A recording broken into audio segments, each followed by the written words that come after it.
Adeyemi once believed he had built a life that could never collapse. For nearly 10 years, he worked as a respected supervisor at a logistics company in Lagos.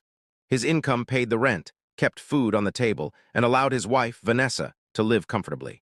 Their home was modest but peaceful, and Daniel carried himself with the quiet pride of a man who believed he was fulfilling his duty as a husband.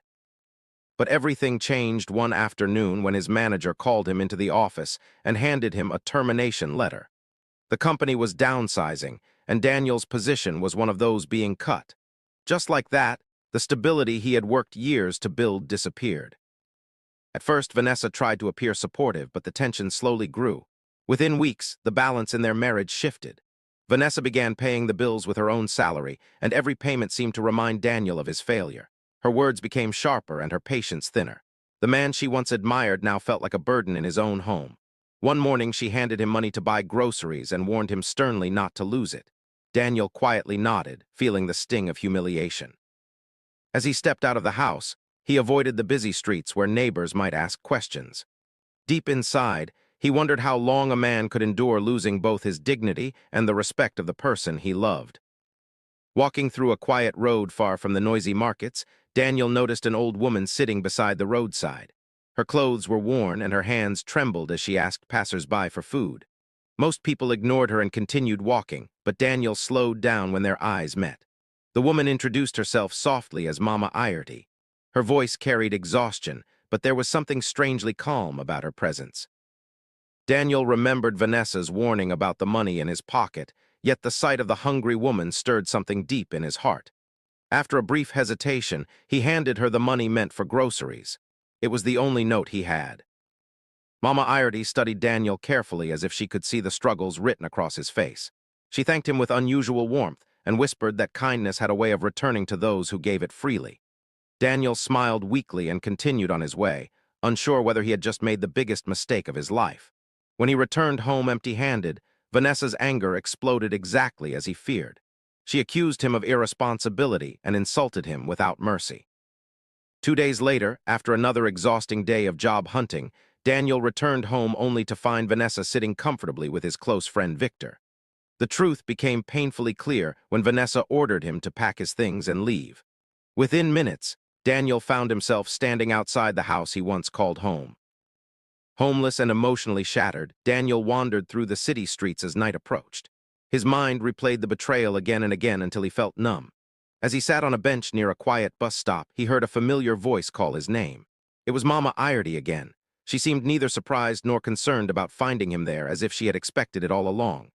Daniel poured out his story to her, the job loss, the humiliation, and the painful betrayal by his wife and best friend.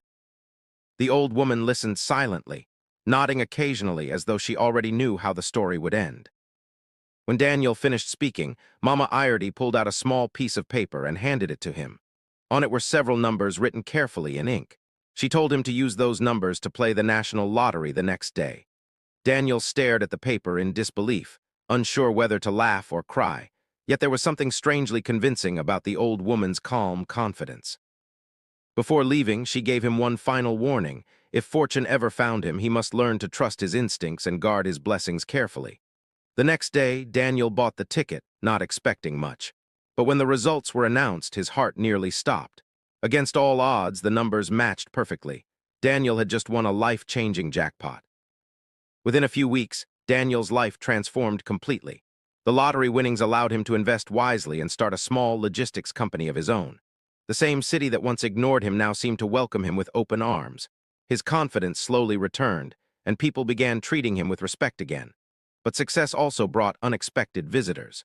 One afternoon, Vanessa appeared at his office, dressed elegantly and wearing the same smile that once convinced him she loved him. She claimed she had made a terrible mistake and blamed Victor for manipulating her during Daniel's lowest moment. Daniel struggled with mixed emotions.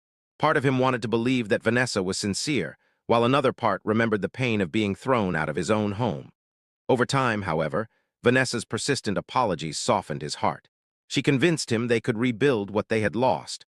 What Daniel did not know was that Vanessa had secretly reunited with Victor, and together they were planning something far more dangerous. A few weeks later, Vanessa suggested they inspect a piece of land for a potential investment. During the trip, Daniel suddenly felt dizzy after drinking water she gave him. When he woke up, his hands were tied beside a riverbank, and Vanessa and Victor stood over him with cold expressions. Vanessa revealed the truth without hesitation. She had never returned out of love. She returned because Daniel had become wealthy. Victor laughed as they explained that once Daniel disappeared, they would take control of his business and fortune. Before Daniel could react, they pushed him into the fast-moving river and walked away, convinced he would drown. But fate had other plans. Hours later, Daniel washed ashore near a small village where a young woman named Aisha found him unconscious near the riverbank. She called for help and cared for him patiently as he slowly regained his strength. During his recovery, Daniel experienced something he had not felt in a long time: genuine kindness without hidden motives. Aisha listened to his story without judgment and encouraged him to fight for the life he nearly lost. With her support, Daniel reported the crime, and the authorities eventually uncovered Vanessa and Victor's scheme. They were arrested and faced justice for their actions. Months later, Daniel returned to the peaceful village to thank Aisha for saving him. This time, he chose a simpler path, focusing not on wealth, but on building a life with someone who valued honesty and compassion. For the first time since losing everything, Daniel felt truly free.